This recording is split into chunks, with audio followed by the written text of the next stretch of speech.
The dust-laden wind carried whispers of an unusual event as it swept through the small town of Redemption Creek, Arizona Territory, 1876.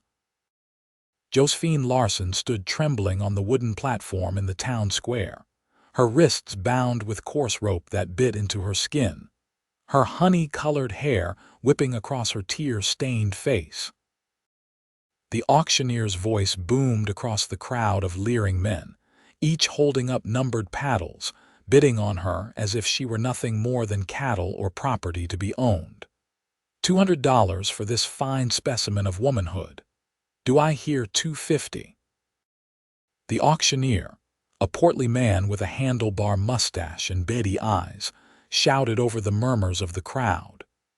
Josephine felt her stomach turn with each increasing bid, knowing that whatever man purchased her today would claim her as his unwilling bride or worse. She had arrived in this frontier town just 3 days prior, seeking a new beginning after her parents' passing, only to have her travel funds and documents stolen. Now, accused of vagrancy and unable to pay her debts, the town's corrupt mayor had ordered her auctioned off to cover what she supposedly owed. $300 from Mr. Decker, the auctioneer announced, pointing to a red-faced cattle baron known for his cruel treatment of workers. The man smiled, revealing tobacco-stained teeth, and Josephine felt her heart plummet. $350 from Mr. Willard, came another call, this time from the aging owner of the saloon who had been eyeing her hungrily since her arrival. The bidding continued, each amount making Josephine's fate seem more sealed. The townspeople watched, some with disapproval in their eyes, others with morbid fascination, but none stepped forward to stop the injustice unfolding before them. From the edge of the crowd, York Nathanson watched, his jaw clenched tight beneath his 3-day stubble. He had ridden into town just an hour before, seeking only provisions before continuing on his journey north. At 30 years old, the former Texas Ranger had seen his share of frontier injustice, but the sight of a woman being sold like property made his blood boil. His hand instinctively moved to the 6-shooter at his hip, but he knew bullets wouldn't solve this problem. $500. Came a shout from a man York recognized as Thomas Ratliff, a notorious claim jumper with a reputation for violence. The crowd fell silent, and the auctioneer's face lit up at the substantial offer. $500 going once. York felt something snap inside him. In one fluid motion, he removed his well-worn Stetson and sent it sailing through the air, where it landed with a soft thud on the platform at the auctioneer's feet. Enough. York's voice carried across the square, deep and commanding, silencing the crowd as he stepped forward. His spurs jingled with each deliberate step as he approached the platform. This isn't justice. This is barbarism. The auctioneer's face reddened. This is town business, stranger. I suggest you move along unless you aim to place a bid. York climbed the steps to the platform, his tall frame towering over the shorter man. I'll pay her debts, all of them, and then some. He reached into his vest pocket and pulled out a small leather pouch, heavy with gold dust and coins. Here's $600. That should cover whatever fabricated debts you've assigned to her and leave something for your trouble. The mayor, who had been watching from a chair near the platform, stood up with narrowed eyes. And who might you be, mister, interfering in our town's affairs? Name's York Nathanson. Former Texas Ranger. He didn't elaborate further, but the mention of his former profession caused a ripple of whispers through the crowd. And this isn't an affair of the town. It's a disgrace to it. The mayor's eyes darted nervously to the pouch in York's hand, then to the gathered townspeople. Some were nodding in approval at York's words, their earlier silence now seeming more like shame than acceptance. Very well, the mayor finally said, taking the pouch. The debt is settled. The woman is free to go. York bent down and retrieved his hat, then turned to Josephine. Her eyes, wide and green like spring prairie grass, met his with a mixture of gratitude and uncertainty. He pulled a knife from his boot and carefully cut the ropes binding her wrists. "Thank you," she whispered, her voice barely audible. "No one deserves to be treated like property, Miss Larson." Josephine Larson. York nodded, placing his hat back on his head. "Miss Larson, I suggest we leave this platform and find somewhere to discuss your situation more privately." As they descended the steps, Thomas Ratliff stepped forward, blocking their path. "Now hold on, Ranger. I had the high bid before you interrupted. This ain't fair dealing." York kept his voice even, though his eyes hardened. "The auction is over, Ratliff. The lady's debts are paid. She's free to make her own choices now." Ratliff's hand twitched near his gun. "Maybe I don't accept that." "Maybe you should reconsider," York replied calmly, not reaching for his own weapon but standing ready. Several men who had been watching stepped closer, their expressions making it clear they wouldn't tolerate further trouble. After a tense moment, Ratliff spat on the ground and backed away. "This ain't over," he muttered before disappearing into the crowd.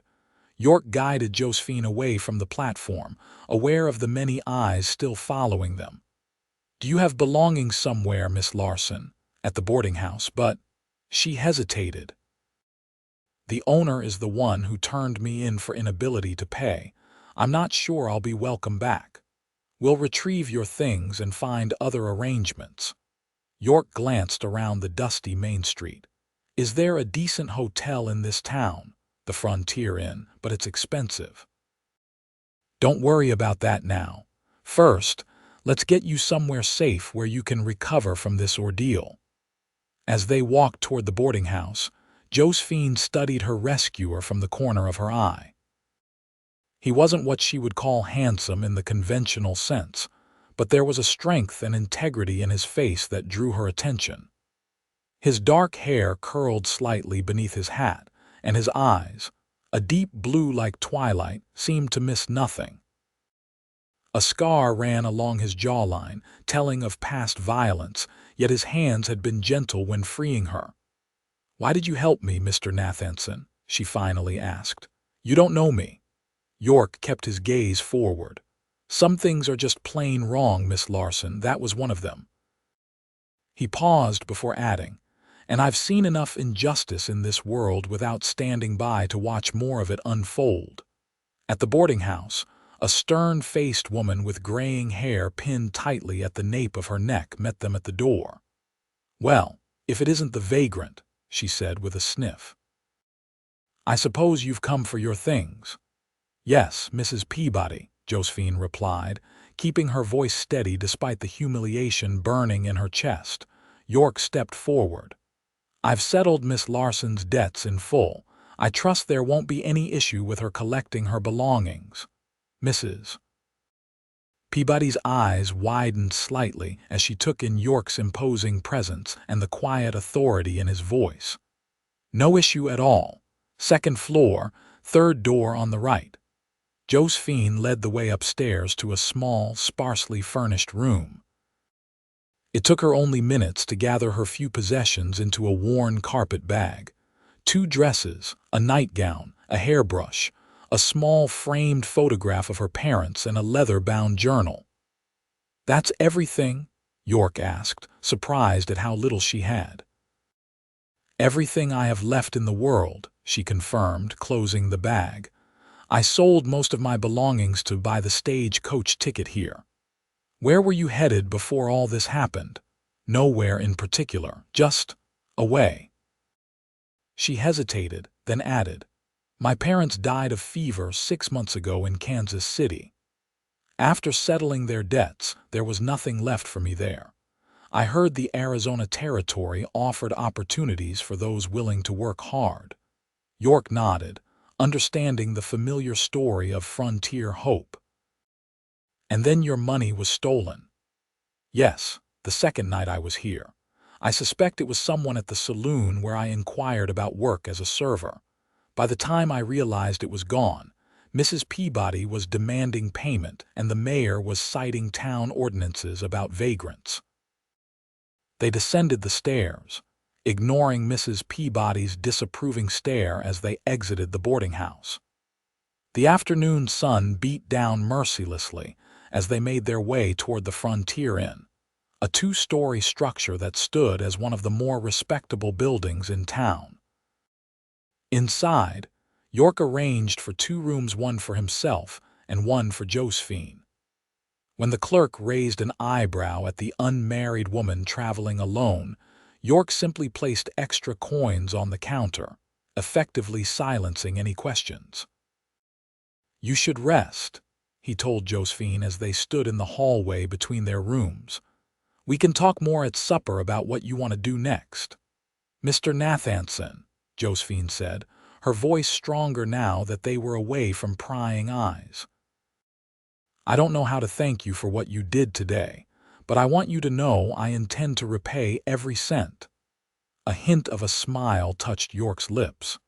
"Let's just focus on getting you safely situated for now, Miss Larson. The rest can wait." Once alone in her room, Josephine sat on the edge of the bed, her hands still trembling slightly. The events of the day washed over her, the humiliation of standing on that platform, the leering faces in the crowd, and then the unexpected intervention of a stranger. She had never felt so helpless, nor so grateful. She moved to the wash basin, pouring water from the pitcher and washing the dust and tears from her face. As she looked in the small mirror above the basin, she hardly recognized the woman staring back at her. Her normally bright eyes were dulled by exhaustion and fear, her cheeks hollow from days of inadequate food. "You're alive," she whispered to her reflection, "and free. That's what matters now." Across the hall, York removed his gun, belt, and hat, placing them carefully on a chair near the bed. He hadn't planned to stay in Redemption Creek beyond the time it took to restock supplies, but he couldn't in good conscience leave Josephine alone, not with men like Ratliff still in town and clearly harboring resentment. He moved to the window, looking out at the dusty Main Street below. People went about their business as if nothing unusual had happened today, as if the auction of a human being was just another town event. It reminded him of why he'd left his position as a ranger: too many compromises, too many times looking the other way when influential people broke the law. York had been traveling for nearly 2 months now, headed toward the Montana Territory, where an old Army friend had offered him work on a cattle ranch. He had no real connections keeping him anywhere, not since his wife Sarah had died in childbirth 3 years ago, taking their unborn son with her. The years since had been a blur of work and wandering, seeking something he couldn't quite name. He hadn't expected to find purpose in this forgotten town, in the form of a woman with defiant green eyes and more courage than most men he'd known. As promised, they met for supper in the hotel's small dining room. Josephine had changed into her one good dress, a simple blue cotton that had seen better days but was clean and presentable.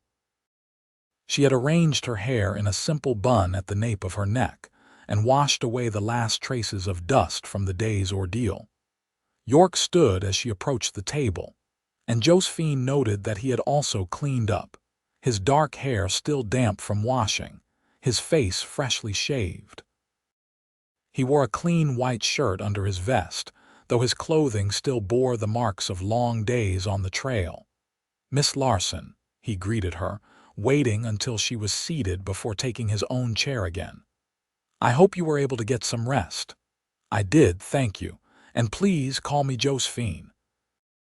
"After what you did today, formality seems unnecessary," he nodded. "Then you must call me York." The waitress brought them plates of beef stew, fresh bread, and coffee. Josephine realized how hungry she was. She hadn't eaten since the previous evening, but she forced herself to eat slowly, maintaining her dignity despite her appetite. "May I ask where you're headed, York?" she inquired after they had eaten in silence for a few minutes. "Montana Territory. Friend of mine from my Army days has a ranch there. Says he could use a foreman who knows cattle and can handle men." York took a sip of his coffee. "I've been drifting since I left the Rangers. Thought it might be time to put down roots again." "You were in the Army before becoming a Ranger." "Cavalry. Fought in the war when I was barely more than a boy." He didn't elaborate, and something in his expression told Josephine not to press further on that subject. "And you?" he asked. "What were your plans before your money was stolen?" Josephine broke off a piece of bread, considering her answer. "I had hoped to find work as a schoolteacher. I was educated at a ladies' seminary in St. Louis before my family's circumstances changed. I've taught before in a small school outside Kansas City." "A worthy profession," York commented. "There's always need for teachers on the frontier." "Yes, but most towns require references, which I no longer have, and supplies to start a school, which I can't afford." She sighed. "I thought perhaps I could start as something else, a shop assistant or server, and save money while making connections." "A sound plan. No reason you can't still pursue it." "Perhaps, but not here." Josephine's voice hardened. "I couldn't stay in this town now, not after today." Even if most people disapproved of what happened, they still stood by and watched. York nodded, understanding. "Where will you go?" "I don't know," she admitted. "I have no funds for travel, no connections elsewhere." She looked up at him, determination replacing the earlier uncertainty in her eyes. "But I meant what I said about repaying you. I'm not afraid of hard work." "I have no doubt of that." York was quiet for a moment, turning an idea over in his mind. "There's a town about 3 days' ride from here, Silver Springs. It's growing quickly because of the silver mines. Last I heard, they were in need of a schoolteacher." Hope flickered across Josephine's face. "Do you know someone there?" "The sheriff. Sam Pearson. Good man. If I vouched for you, he'd help you get situated." York hesitated before adding, "I could take you there. It's not far off my route north." Josephine's first instinct was to refuse. She had already been enough of a burden on this man who owed her nothing, but the reality of her situation was stark. She had no money, no transportation, and Thomas Ratliff's threat still rang in her ears. "That's very kind, but I couldn't ask you to delay your journey." "You didn't ask, I offered." York's expression softened slightly. "Look, Miss Josephine, this territory isn't kind to those traveling alone, especially women. I'd rest easier knowing you reached somewhere safe with a fair chance at making a new start." Josephine studied him, trying to discern any hidden motives in his offer. She found none, only a straightforward decency that had become all too rare in her recent experience. "Thank you," she finally said. "I accept your offer, on the condition that you allow me to work off my debt to you once I'm established." York looked as if he might argue, then seemed to recognize the pride behind her words. "Agreed, though there's no rush.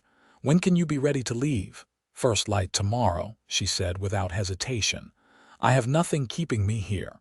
First light it is." He signaled for the waitress to bring more coffee. "I'll need to purchase a horse for you. Can you ride?" "Yes, though it's been some time. My father taught me as a girl." "Good. We'll find you something gentle but sturdy. The terrain gets rough in places." They spent the remainder of the meal discussing practical matters, supplies they would need, the route they would take, what to expect in Silver Springs. Josephine felt a weight lifting from her shoulders with each passing moment. For the first time since arriving in Redemption Creek, she had hope for her future. As they finished their coffee, the hotel owner approached their table, a nervous expression on his lined face. "Mr. Nathanson, sir," he said, twisting his hands together. "There's a situation I thought you should know about." York straightened. "What kind of situation?" Thomas Ratliff and some of his men are in the saloon across the street. They've been drinking heavy and making threats about you, sir, and—" He glanced uncomfortably at Josephine. "The lady." York's expression hardened. "I see. Thank you for the warning." After the man left, Josephine looked at York with alarm. "He's not going to let this go, is he? Men like Ratliff rarely do. Their pride won't allow it." York considered for a moment. "Change of plans. We leave tonight under cover of darkness. Less chance of a confrontation that way. But the horses, the supplies, I know the livery owner. He'll sell me what we need, no questions asked." York stood. "Go back to your room and pack your things. Be ready in 1 hour. I'll come for you when it's time." Back in her room, Josephine quickly gathered her few belongings, her heart racing. She had hoped for at least one night of proper rest before beginning another journey, but the threat of Ratliff made that impossible. She changed from her dress into her more practical traveling outfit, a simple skirt and blouse with a sturdy jacket, and pulled on her only pair of boots. As she waited, she could hear the distant sounds of revelry from the saloon, occasionally punctuated by shouts and breaking glass. Each loud noise made her jump, imagining Ratliff and his men bursting into the hotel. True to his word, exactly 1 hour later, there was a soft knock at her door. She opened it to find York standing there, now dressed for travel with his gun belt secured and a rifle in hand. "Ready?" he asked quietly. She nodded, grabbing her carpet bag. "Stay close," he instructed as they moved silently down the back stairs of the hotel, avoiding the main entrance that would be visible from the saloon. The night air was cool as they stepped into the alley behind the hotel. York led the way to the livery stable at the edge of town, where 2 horses stood saddled and waiting. A gray mare for Josephine, and a larger chestnut gelding for York. Saddlebags bulging with supplies were secured behind each saddle. "Jim's an old friend," York explained quietly as he helped Josephine mount. "He had everything ready by the time I got here." "You have a lot of friends for someone who's just passing through," Josephine observed. A ghost of a smile crossed York's face. "I've ridden this territory for years." "You make connections." He mounted his own horse with practiced ease. "We'll head south out of town, then circle back north once we're clear. Less chance of running into trouble that way." They rode in silence, keeping to the shadows until they had left the last buildings of Redemption Creek behind them. The moon was nearly full, providing enough light to see the trail without need of lanterns that might give away their position. After an hour of riding, when the town was no longer visible behind them, York finally relaxed his vigilant posture slightly. "We should be safe now. We'll continue for another hour or so, then make camp. Need to rest the horses." Josephine nodded, already feeling the ache in her muscles from riding after so long without practice. "Thank you for this, York, for all of it." He glanced over at her, his expression softening in the moonlight. "Anyone would have done the same." "But they didn't," she replied simply. "You did." They rode in companionable silence after that, the only sounds the steady hoof beats of their horses and the occasional call of a night bird. The vastness of the desert spread out around them, silver blue in the moonlight, beautiful and dangerous in equal measure. When they finally stopped to make camp in a small canyon that offered protection from both the elements and prying eyes, Josephine was exhausted but determined not to show weakness. She helped York gather wood for a small fire, unsaddle the horses, and set up their simple camp. "You should get some sleep," York told her after they had eaten a cold supper of jerky and hardtack. "We have a long ride ahead of us tomorrow." Josephine nodded, unrolling the bedroll he had provided for her. "Will you sleep too?" "Later. I'll keep watch for a while first." She wanted to protest that he needed rest as much as she did, but the determined set of his jaw told her it would be futile. Instead, She settled into her bedroll, surprised at how quickly sleep claimed her despite the hard ground beneath and the strange surroundings. Her last thought before drifting off was that for the first time in months, despite all the uncertainty ahead, she felt safe. York watched Josephine sleep, her face peaceful in the dying firelight.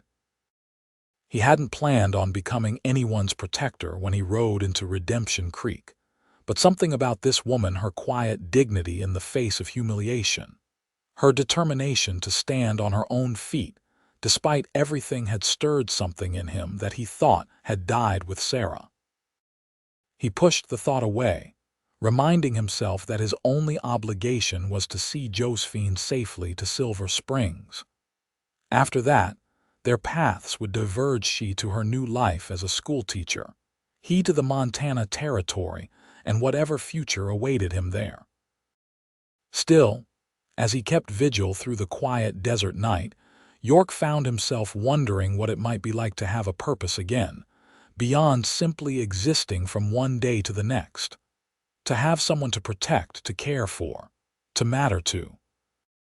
Dawn broke clear and bright across the desert, painting the rocky landscape in shades of gold and rose. Josephine woke to the smell of coffee brewing over a small fire, and the sight of York returning to camp with a brace of rabbits for breakfast. "You hunt," she observed, sitting up and smoothing her disheveled hair. "Since I was a boy," he confirmed, setting about skinning his catch with practiced efficiency. "Coffee's ready if you want some." Josephine poured herself a cup from the pot nestled at the edge of the fire, grateful for its warmth in the crisp morning air. "Did you sleep at all? Enough?" He didn't elaborate and she didn't press. She was learning that York was a man of few words, expressing himself more through actions than speech.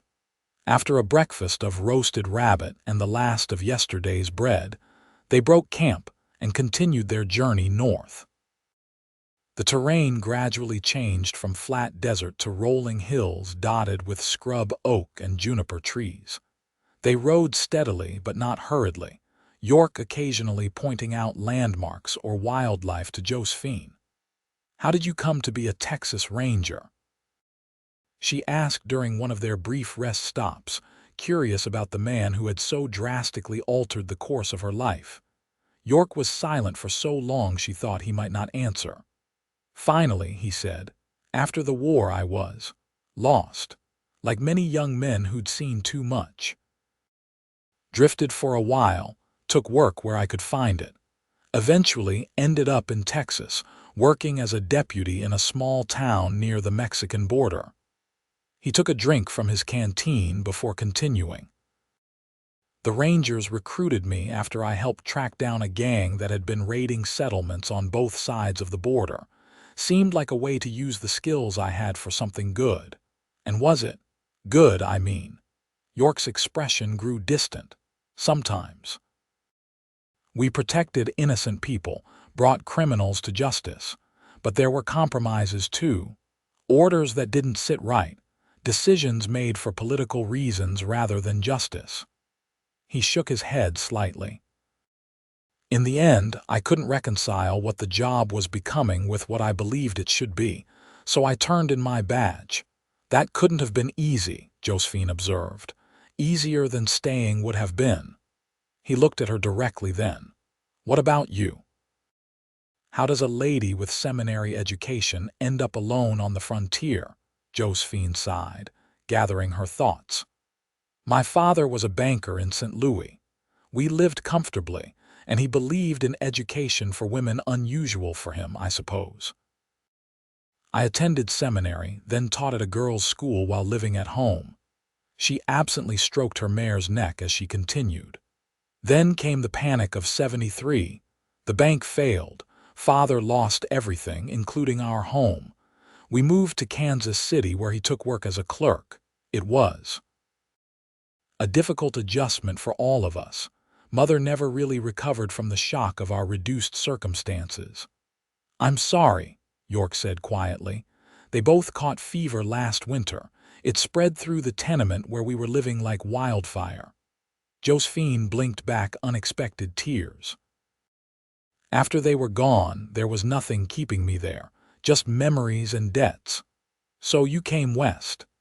Yes, foolish perhaps for a woman alone, but I had heard stories of frontier towns desperate for teachers. Places where a person might start fresh, be judged on their merits rather than their past. York nodded, understanding in his eyes. Not foolish, brave.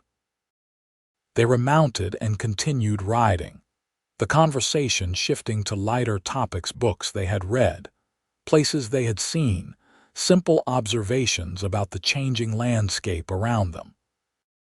Josephine found herself laughing at York's dry wit, which emerged more frequently as they became more comfortable with each other. By late afternoon, dark clouds had gathered on the horizon, and a cooler wind picked up, carrying the scent of rain. "Storm coming," York observed, scanning the sky with a practiced eye. "We need to find shelter before it hits." They pushed their horses a bit faster, York leading them toward a cluster of large boulders and trees he had spotted in the distance. As they drew closer, Josephine could see that the formation created a natural shelter and overhang that would protect them from the worst of the rain. They had just finished securing the horses and bringing their supplies under the rocky shelter when the first heavy drops began to fall. Within minutes, the gentle rainfall had become a downpour, sheets of water cascading from the overhang, creating a curtain that separated them from the outside world. "Good timing," Josephine remarked, settling onto a flat rock as York built a small fire near the back of their shelter, where the smoke could escape through a natural chimney in the rock. "Been caught in enough storms to know the signs," he replied, adding small branches to the growing flames. "This looks to be a big one. We might need to stay here until morning." Josephine nodded, watching as he efficiently organized their camp, laying out bedrolls on opposite sides of the fire, setting up a line to dry their damp outer clothing, preparing a simple supper from their provisions. "You've done this before," she observed, "too many times to count." He handed her a tin plate with beans, jerky, and hardtack softened in the bean liquid. "Sorry it's not more appetizing. Trail food gets monotonous." "It's perfect," she assured him, suddenly ravenous after the day's ride. "I'm not a delicate flower who needs fine china and French cuisine." Something that might have been amusement flickered in York's eyes. "Never thought you were, Miss Larson." They ate in comfortable silence, listening to the rain pounding outside and the occasional rumble of thunder.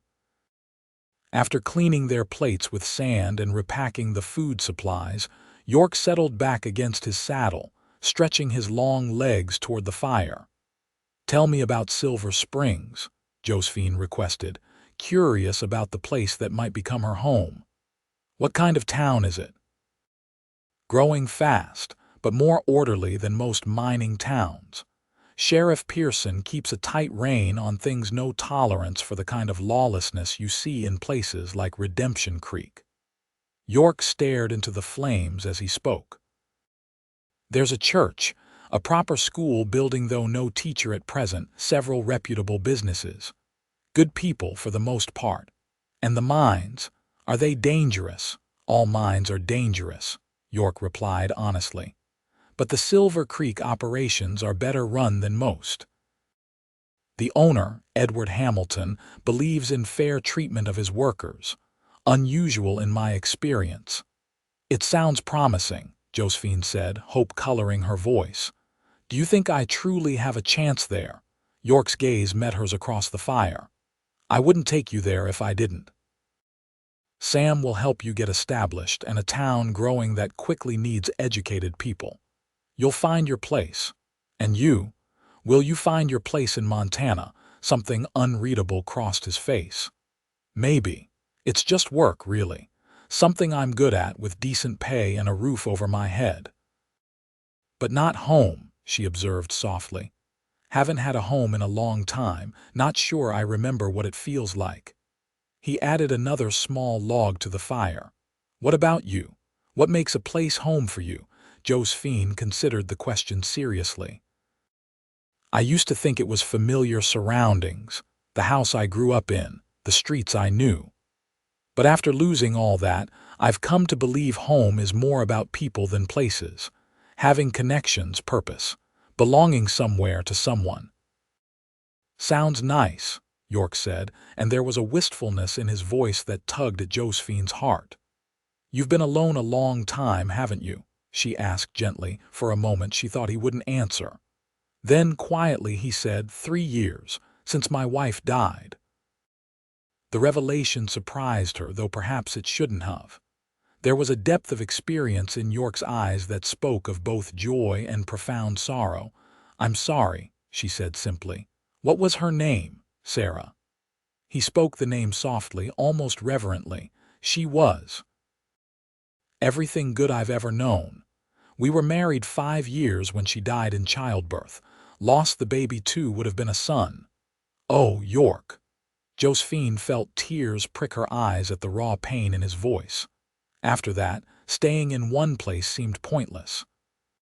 So I went back to what I knew: riding, tracking, occasionally bringing in wanted men when the Rangers needed an extra hand. He shrugged slightly. It passes the time. Is that all you want from life now, just to pass the time? York looked up, meeting her gaze directly. What else is there? Purpose, connection, the chance to make a difference even in one person's life. She smiled slightly. Like you've done in mine. He looked away, uncomfortable with her gratitude. That was just basic decency. Was it? Or was it something more, a reminder that you're still capable of caring what happens to another person? When he didn't respond, she continued softly. I think Sarah would be proud of the man you still are, York, even if you've forgotten how to see it yourself. The silence stretched between them, filled only by the crackling of the fire and the steady drumming of rain. Finally, York cleared his throat. We should get some sleep. Rain or not, we need to cover a lot of ground tomorrow. Josephine recognized the conversation was over, at least for now.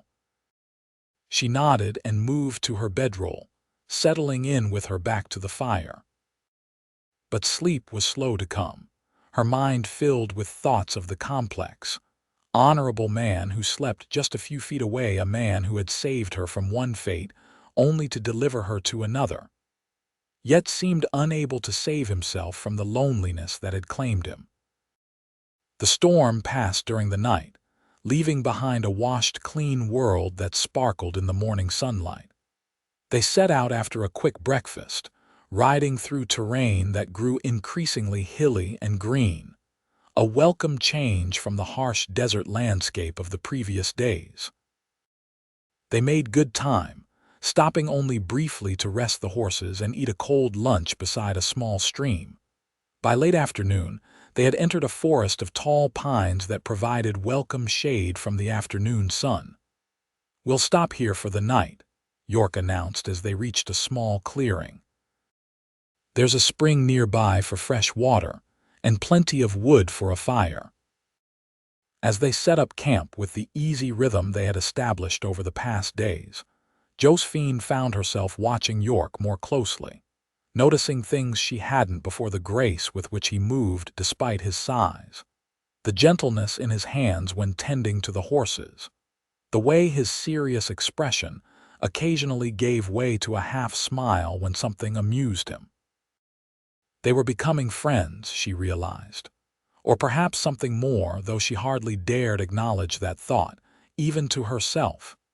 In just 2 days, they would reach Silver Springs, and York would continue on his way north. She would build her new life, and he would pursue his solitary existence in Montana, and that would be the end of their brief connection. The thought left an unexpected hollowness in her chest. "Penny for your thoughts," York said, interrupting her reverie as he returned to the campfire with freshly filled canteens. "I was just thinking about Silver Springs," she replied, not entirely truthfully, "wondering what my life will be like there. Busy, I'd imagine." New towns always need more hands than they have. Yes, I suppose so. She hesitated, then asked the question that had been on her mind. Will you stay for a while, in Silver Springs, I mean, before continuing to Montana? York looked surprised by the question. Hadn't planned on it. Why? I just thought. Well, your friend might appreciate knowing you arrived safely, and the town might be interesting to explore. She felt her cheeks warm at his studying gaze. But of course, you have your own journey to continue. I do, he agreed, though something in his tone had softened. But I suppose a day or two wouldn't make much difference. Josephine tried to hide her pleasure at this small concession. That would be nice. I'd feel better knowing someone in town besides the sheriff. York nodded, though his expression had grown thoughtful, almost troubled. Josephine, I should make something clear. What I'm doing taking you to Silver Springs, it doesn't obligate you in any way, to me, I mean. She blinked, caught off guard by his directness. I never thought it did. Good. Because once we reach town, you should feel free to make whatever choices are best for you without considering any expectations from me. He looked uncomfortable, struggling to find the right words. I'm not looking for. That is, I'm not in a position to offer. York, she interrupted gently, understanding dawning. I'm not asking anything of you beyond what you've already given me, safe passage to a new beginning. Whatever happens after that is yet to be determined for both of us. Relief washed over his features. Right, exactly. But as they continued preparing their evening meal in silence, Josephine couldn't help wondering if his concern stemmed from a fear that she might expect too much from him, or from his own uncertainty about what he might be beginning to feel for her. The next day brought them to more populated country, with occasional farmsteads visible in the distance and a well-traveled road that would lead them to Silver Springs. They rode mostly in silence, each lost in their own thoughts about what lay ahead. By midday, they encountered other travelers on the road, a farmer with a wagon full of produce headed to market, a mail carrier on his regular route, a family in a covered wagon seeking new land to settle. To each, York gave a polite nod but avoided lengthy conversation, clearly preferring to keep to himself. Not much for socializing, are you? Josephine observed after they passed the third group without more than a brief exchange of greetings. York shrugged. Never saw much point in idle talk with strangers. How do you make friends if you never talk to strangers? Who says I'm looking for friends? But there was a hint of amusement in his voice that took the sting from the words. Everyone needs friends, York, even solitary former rangers. She smiled at him, pleased when he returned a reluctant half-smile of his own. Maybe, but I've found most people talk too much and say too little. And what about me? Do I talk too much? He looked at her then, his expression softening. No. You say exactly what needs saying and not a word more. The simple compliment warmed her more than it should have, and she found herself looking away, suddenly flustered. Well, thank you. I think. They continued riding, the road now winding through foothills covered with pine and aspen trees. The air grew cooler as they gained elevation, a welcome relief after the desert heat of days prior. We'll reach Silver Springs by tomorrow afternoon, York announced as they set up camp for what would be their last night on the trail. It's about 15 miles from here, in a valley just over that ridge. He pointed to a line of hills visible in the distance. Josephine felt a mix of anticipation and apprehension at his words. I should be glad to sleep in a real bed again, she said, trying to sound cheerful. Though I've grown rather accustomed to camping under the stars. You've adapted well to trail life, York observed, genuine approval in his voice. Many women would have complained about the conditions or the pace. I've had plenty of practice adapting to changed circumstances, she reminded him. Besides, This journey has been far more pleasant than my previous experiences of travel." York raised an eyebrow. "Even with the storm and the hard ground and the limited provisions." "Even with all that," she confirmed. "The company makes all the difference." He looked away, but not before she caught the pleased expression that briefly crossed his face. "I'll get firewood," he said, clearly seeking escape from the emotional territory their conversation was entering. Josephine smiled to herself as she continued setting up camp, reflecting on the changes she'd observed in York over their days together. He spoke more freely now, occasionally even initiating conversation rather than simply responding to her questions. His face, so stern when they first met, had gradually relaxed, revealing a dry wit and unexpected gentleness that drew her to him more than his heroic intervention in Redemption Creek ever had.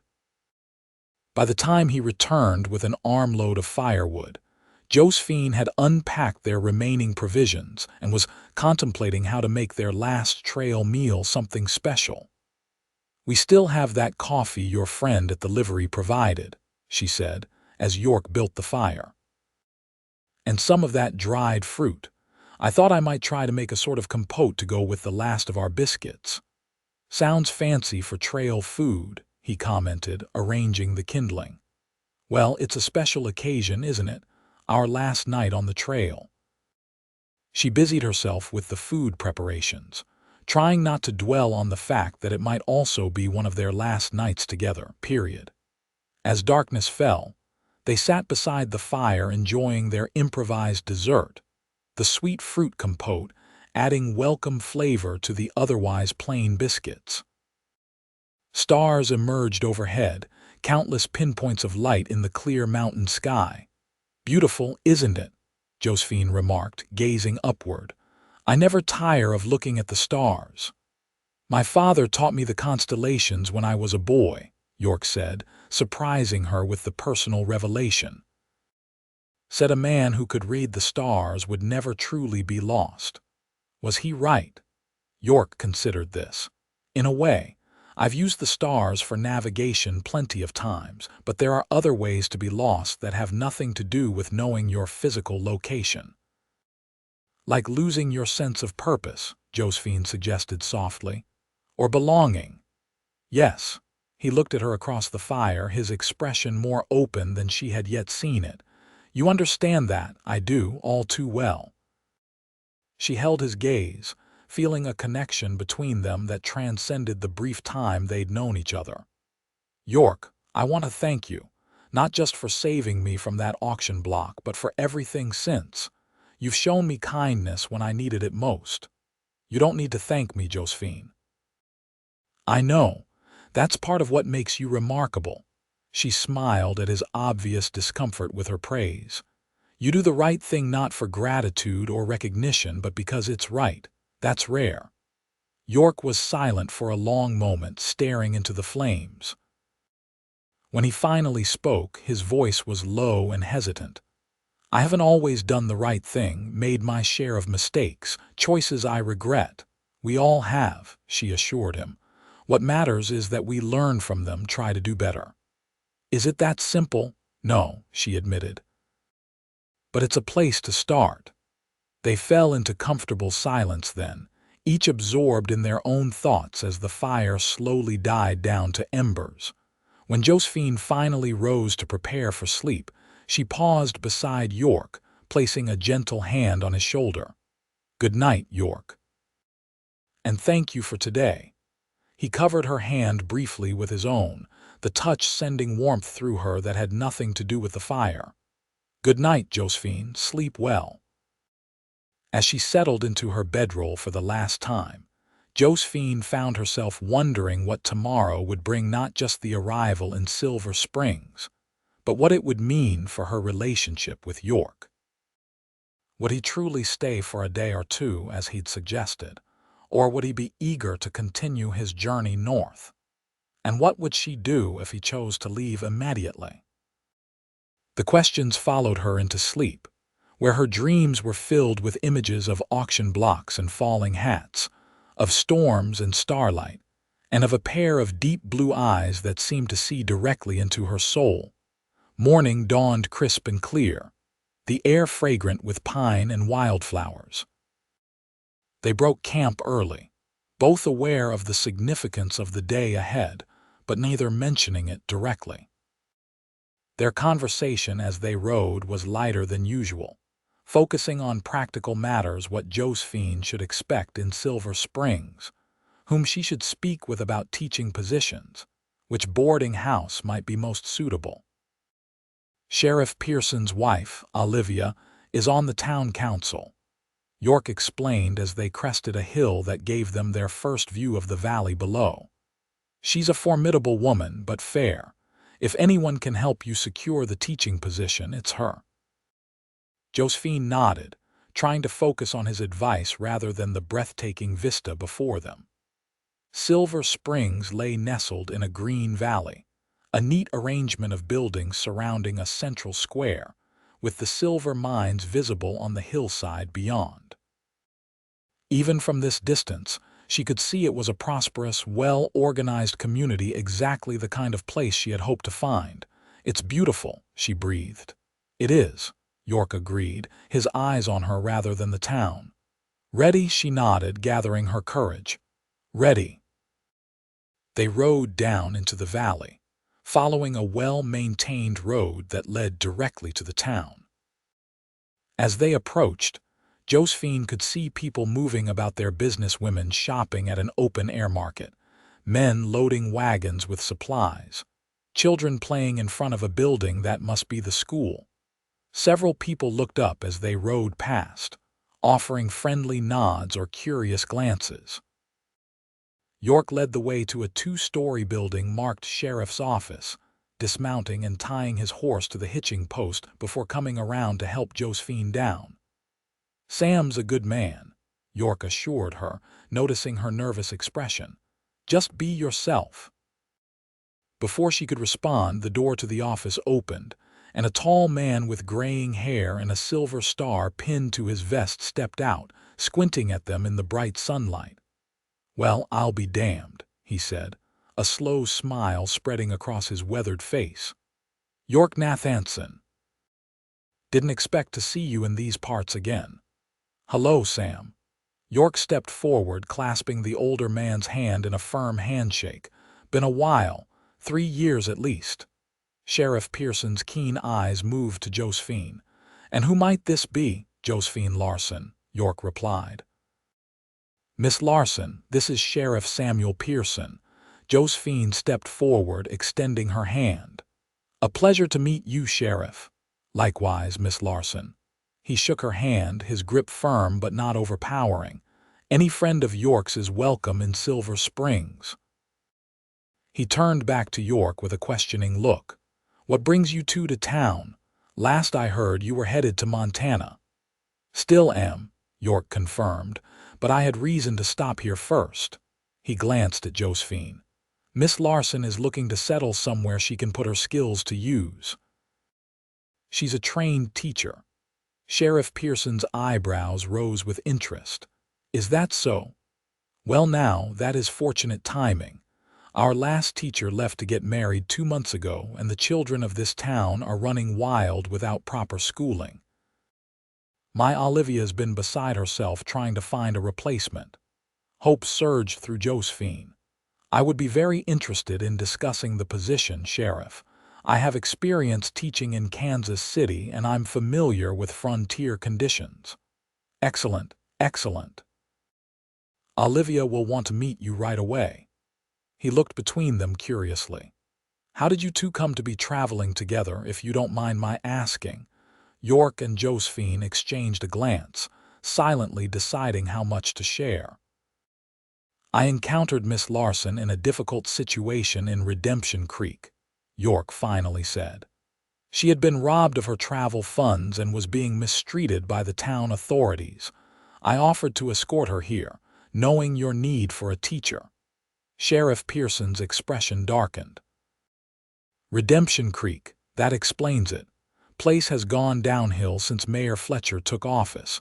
Man's corrupt to the bone." He shook his head in disgust. "Well, their loss is our gain. Come on inside, both of you. You look like you could use coffee and a proper meal." They followed him into the office, where he introduced them to his deputy, a young man named Thomas Green, before leading them through a back door and across a small yard to a comfortable two-story house. "Olivia," he called as they entered, "we have visitors." A moment later, a handsome woman in her 50s appeared, wiping her hands on an apron. Her gray-streaked dark hair was pulled back in a neat bun, and her brown eyes were sharp with intelligence. "York Nathanson," she exclaimed, genuine pleasure in her voice. "What a surprise!" She stepped forward to clasp his hand warmly. "And who is this young lady?" After introductions were made and the purpose of their visit explained, Olivia Pearson's face lit up with excitement. "A trained teacher, with actual experience. Oh, this is wonderful news." She immediately took charge, ushering them into a cozy dining room and instructing the household's young maid to bring coffee and food. "You must be exhausted from your journey. Sit, sit. We have so much to discuss." Over a hearty meal of beef stew, fresh bread, and apple pie, Josephine found herself being gently but thoroughly interviewed about her education, teaching experience, and views on curriculum. Olivia, it transpired, had been a teacher herself before marrying Sam and had strong opinions on the importance of education on the frontier. "These children deserve the same quality of learning as any in Boston or New York," she declared passionately. "Just because we're in the West doesn't mean we should settle for less." "I couldn't agree more, Mrs. Pearson," Josephine replied, warming to the older woman's enthusiasm. "With the right guidance, children can thrive intellectually no matter their surroundings." While the women discussed educational philosophy, York and Sheriff Pearson conversed quietly about changes in the territory, mutual acquaintances, and York's plans for Montana.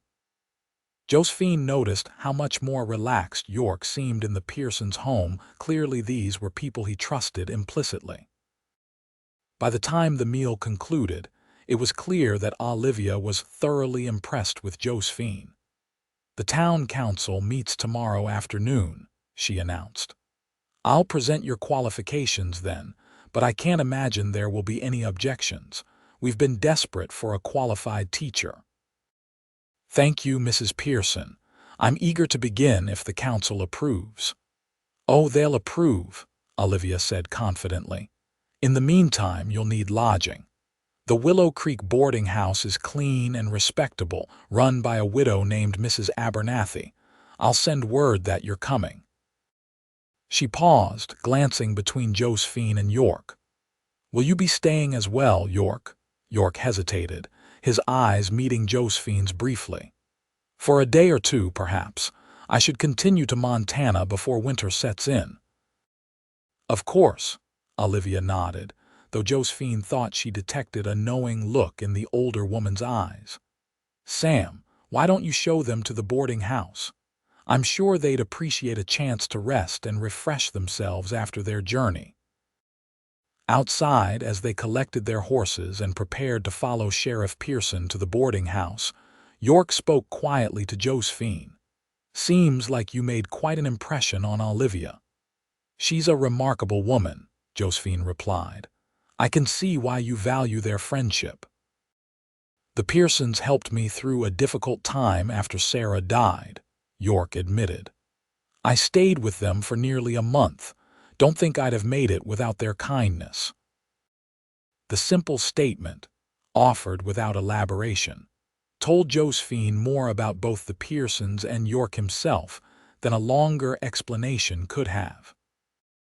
These were good people who had been there for him when he needed them most, and he was the kind of man who remembered such kindness and returned it when possible. The Willow Creek boarding house proved to be a charming two-story building set back from the main street, with a wide porch and neatly tended flower beds. Mrs.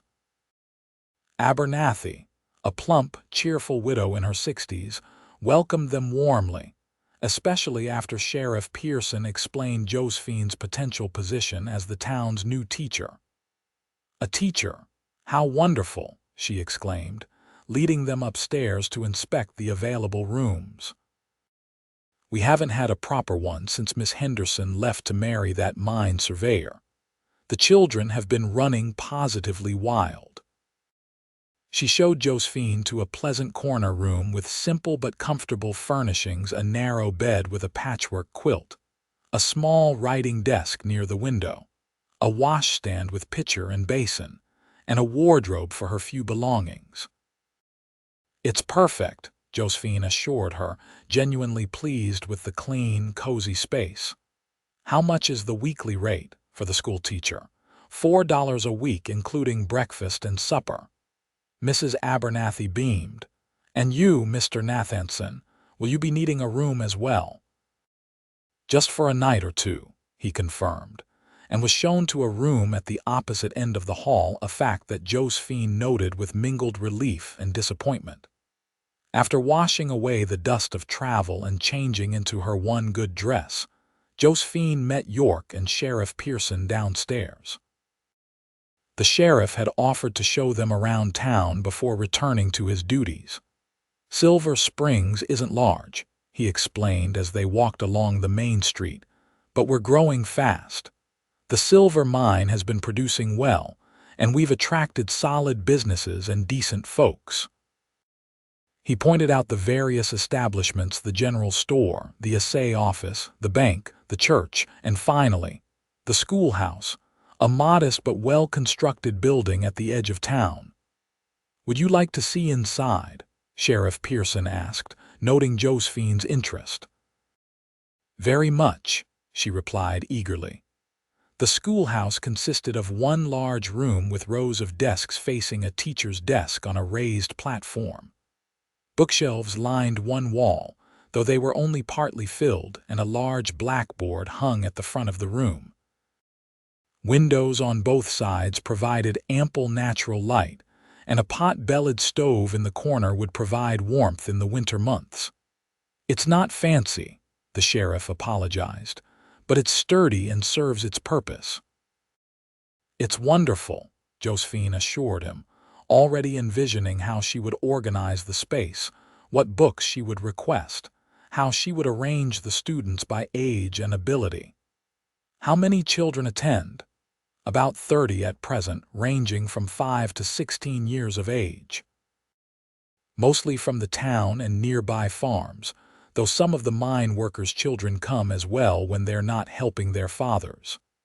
Josephine nodded, mentally calculating how she would structure lessons for such a diverse group. It would be challenging, certainly, but not impossible. She had managed similar arrangements in her previous teaching position. As she walked around the room, familiarizing herself with its layout, she was aware of York watching her, a strange expression on his face, something between pride and melancholy. When their eyes met, he quickly looked away, turning to ask the sheriff a question about recent crime in the area.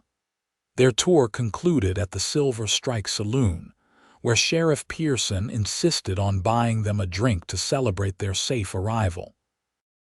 "Nothing stronger than sarsaparilla for the lady, of course," he assured Josephine with a wink. "Wouldn't want to scandalize the future schoolteacher." Inside, the saloon was surprisingly clean and orderly compared to the one in Redemption Creek. A few men played cards at tables, while others stood at the bar, but there was none of the rowdiness or tension Josephine had observed in the other town. As they sat at a table near the window, several people stopped by to greet the sheriff and be introduced to the newcomers.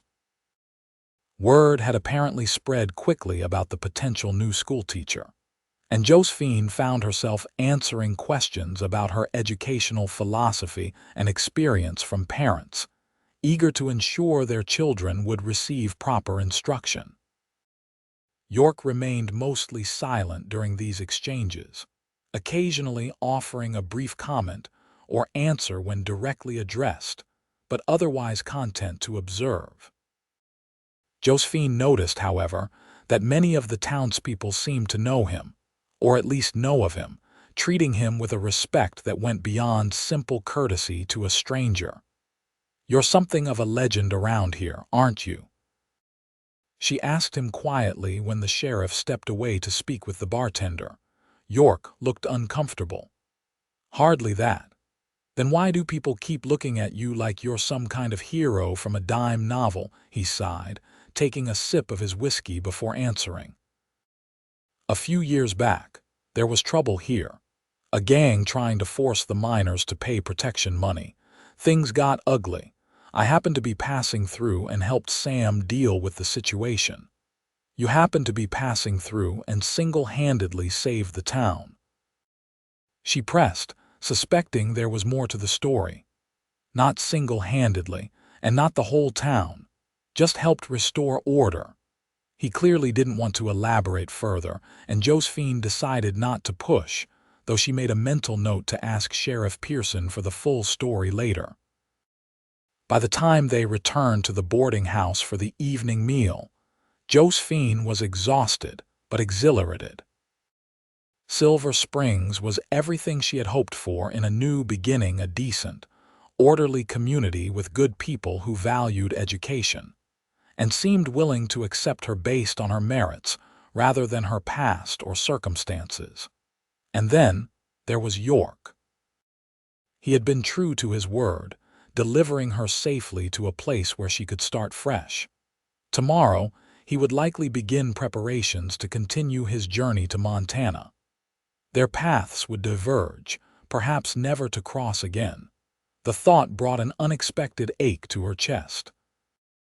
In the short time they had traveled together, York had become more than just her rescuer or protector. He had become someone she cared for deeply. Someone whose quiet strength and unwavering integrity had touched her heart in ways she hadn't anticipated. But what right did she have to ask him to change his plans? He had done more for her already than any stranger could be expected to do. He had his own life to live, his own future to build in Montana, and she had her own path to follow here in Silver Springs. These thoughts occupied her mind as she joined the other boarders for supper in the dining room downstairs, a mixed group that included 2 shopkeepers, an elderly widow, a young bank clerk, and the town's only lawyer. York arrived late, having spent additional time with Sheriff Pearson, and took the empty seat beside her with a brief nod of greeting. Conversation flowed freely around the table, with much of it directed at Josephine as the newcomers were eager to learn about the potential new schoolteacher. She answered their questions politely but briefly, aware of her fatigue after the long day. After the meal, as the boarders dispersed to their evening activities, York accompanied Josephine to the bottom of the stairs that led to their rooms. "You've made quite an impression," he observed. "Half the town is already singing your praises and you haven't even been hired yet." Josephine smiled tiredly. "They're good people, eager for stability and education for their children." "Yes." He hesitated, then added, "I'm glad, Josephine. This is a good place for you." "Better than I had even hoped." "Thanks to you." She met his eyes directly. "I wouldn't be here if not for you, York." He shook his head slightly. "You'd have found your way. You're stronger than you realize, perhaps, but I'm grateful nonetheless." She paused, then asked the question that had been on her mind all day. "Will you leave tomorrow?" York looked away, his expression unreadable in the dim light of the hallway. "I should. Winter comes early in Montana. The pass can be treacherous even in early autumn." "Of course." "You have commitments waiting." She tried to keep the disappointment from her voice. "I understand." He looked back at her then, something in his eyes that made her breath catch. "Josephine, Miss Larson," Mrs. Abernathy's voice interrupted whatever he had been about to say. The landlady bustled into the hallway, carrying a small package. "This just arrived for you from Mrs. Pearson." She said it was urgent. Josephine accepted the package with a murmured thanks, breaking the twine that secured it to find a letter and a small book inside. "It's the school curriculum guide," she explained after scanning the letter. "Mrs. Pearson thought I might want to review it before meeting with the town council tomorrow." "Thoughtful of her," York commented. "Yes." Josephine looked up at him, aware that the moment between them had passed. "I should probably review this tonight." "Of course." He stepped back slightly. "Good night then, Josephine. Rest well." "Good night, York." She turned to go, then paused, looking back at him. "Will I see you tomorrow, before you leave, I mean?" Something flickered in his eyes, regret, perhaps, or uncertainty. "Yes, I'll be here in the morning." With that promise, she climbed the stairs to her room, the curriculum guide clutched to her chest like a shield against the emotions threatening to overwhelm her. Morning brought clear skies and the bustle of a town beginning its day. Josephine had spent much of the night reviewing the curriculum guide, making notes and planning how she would approach the diverse educational needs of Silver Springs children. It had been a welcome distraction from thoughts of York's imminent departure. When she descended to breakfast, she was surprised to find him already seated at the dining table, engaged in conversation with the young bank clerk. He looked up as she entered, something in his expression lightening at the sight of her. "Good morning," he greeted her as she took her place at the table. "Sleep well?" "Well enough," she replied, accepting a cup of coffee from Mrs. Abernathy. "And you?" "Fine." He gestured to her book of notes. "Working late, I see." "There's so much to prepare if the council approves my appointment. I want to be ready." Their conversation was interrupted as other boarders joined them, and breakfast proceeded with the usual mix of news exchanges and mild gossip that characterized communal living. York said little, but Josephine was acutely aware of his presence beside her, of the occasional brush of his arm against hers as he reached for the bread basket. After the meal, as the others dispersed to their daily activities, York asked if she would walk with him before her meeting with the town council. "I'd like that," she agreed, collecting her shawl against the morning chill. They strolled toward the edge of town, where a small creek wound through a grove of willows that gave the boarding house its name. It was a peaceful spot, the water gurgling over stones, birds singing in the trees, the sounds of the town muted by distance. "You didn't say when you plan to leave," Josephine finally said, breaking the comfortable silence between them. York stopped walking, turning to face her directly. "I've been thinking about that.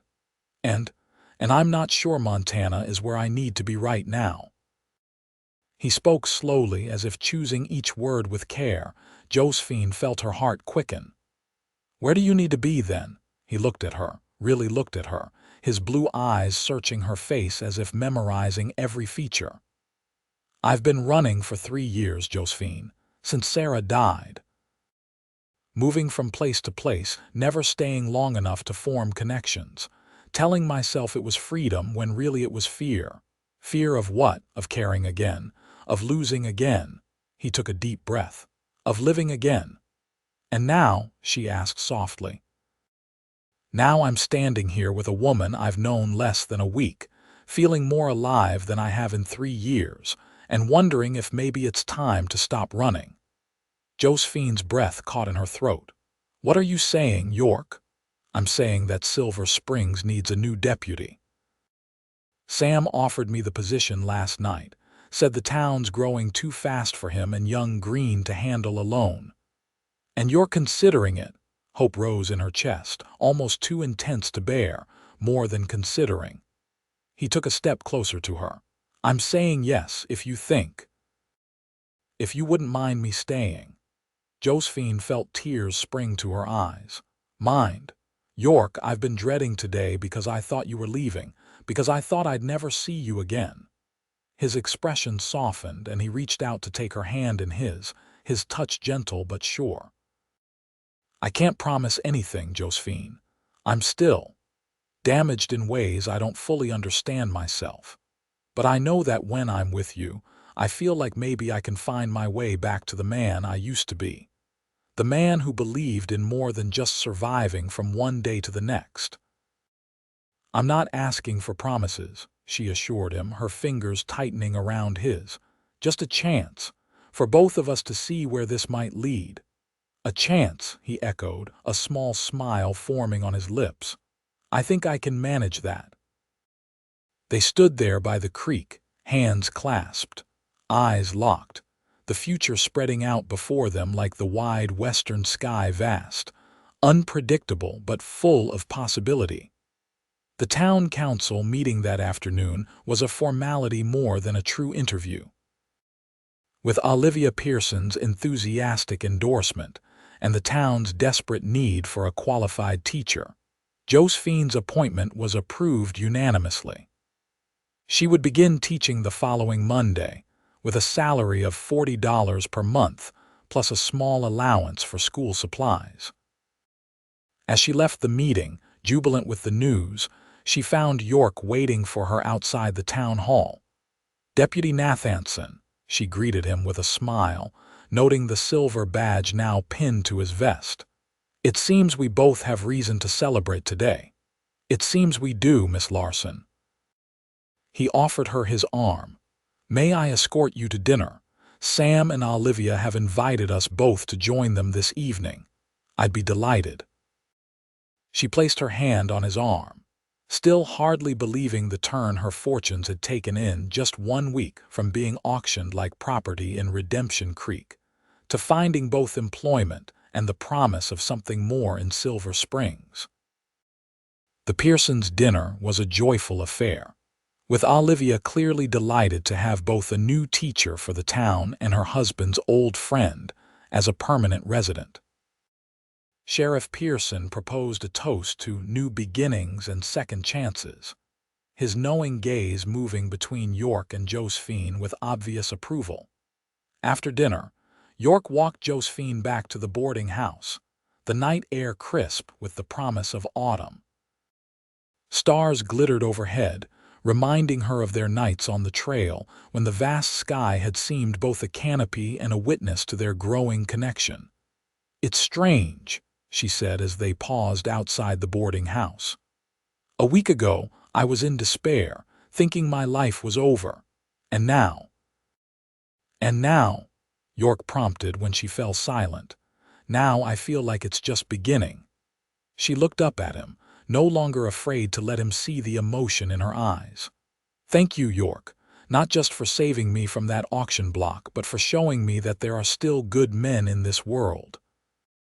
Men of honor and integrity." He shook his head slightly, uncomfortable with her praise. "I'm just a man, Josephine, flawed like any other." "Yes, but your flaws don't define you. Your choices do." She reached up, touching his cheek gently. "And you chose to throw your hat and say enough when you saw injustice. You chose to help a stranger when there was nothing in it for you. You chose to stay, even when it would have been easier to keep running." York turned his face slightly, pressing his lips to her palm in a gesture that made her heart race. "Perhaps I'm just selfish," he murmured. "Perhaps I've found someone worth staying for." "Perhaps we've found each other," she suggested softly. He nodded, his eyes never leaving hers as he slowly, carefully bent to brush his lips against hers, a kiss so gentle it was barely more than a promise, but it sent warmth coursing through her entire body. "Good night, Josephine," he whispered as he drew back. "I'll see you tomorrow." "Tomorrow," she agreed, reluctant to end the moment but aware of the proprieties that must be observed in their small community. "Good night, York." As she climbed the stairs to her room, Josephine's heart was lighter than it had been in years. The future stretched before her, no longer a source of fear but of anticipation. There would be challenges ahead, certainly establishing herself as the town's teacher, building relationships with the townspeople, navigating her deepening connection with York, but for the first time in a very long time, She felt equal to facing whatever came next. And she wouldn't be facing it alone. The following months brought changes to both Josephine and York as they settled into their new roles in Silver Springs. The school flourished under Josephine's guidance, with attendance increasing as word spread of the new teacher's dedication and skill. Parents, who had previously kept their children home to help with chores, now made arrangements to ensure they could attend at least part-time, recognizing the value of education in the rapidly changing West. York adapted to his position as deputy with the ease of a man returning to familiar territory. His reputation as a former Texas Ranger and his quiet competence quickly earned him the respect of the townspeople. Working alongside Sheriff Pearson, he helped maintain order as Silver Springs continued to grow, dealing fairly but firmly with the occasional disturbances that arose. Their courtship progressed slowly, with proper regard for the conventions of the time. York called on Josephine at the boarding house on Sunday afternoons, escorted her to church and community gatherings, and occasionally joined her for picnic lunches by the creek where they had first acknowledged their feelings for each other. They were careful to maintain appropriate behavior in public, aware that as the town's teacher and deputy, they were held to a higher standard than others might be. But in private moments, a touch of hands, a shared glance, a brief kiss in the shadows of the schoolhouse porch, their connection deepened into something neither had expected to find again. As autumn gave way to winter, the first snow dusting the hills around Silver Springs, York found himself thinking more and more about the future. He had come to Silver Springs intending only to ensure Josephine's safety and then continue his solitary journey.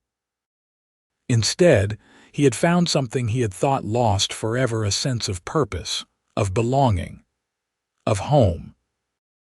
On a crisp December evening, as they walked back from the town's Christmas social, snow crunching beneath their boots and their breath forming clouds in the cold air, York finally gave voice to the thoughts that had been occupying his mind. "Josephine," he began, his voice unusually hesitant. "There's something I want to ask you." She looked up at him, her face framed by the fur-lined hood of her cloak, cheeks flushed with cold and happiness.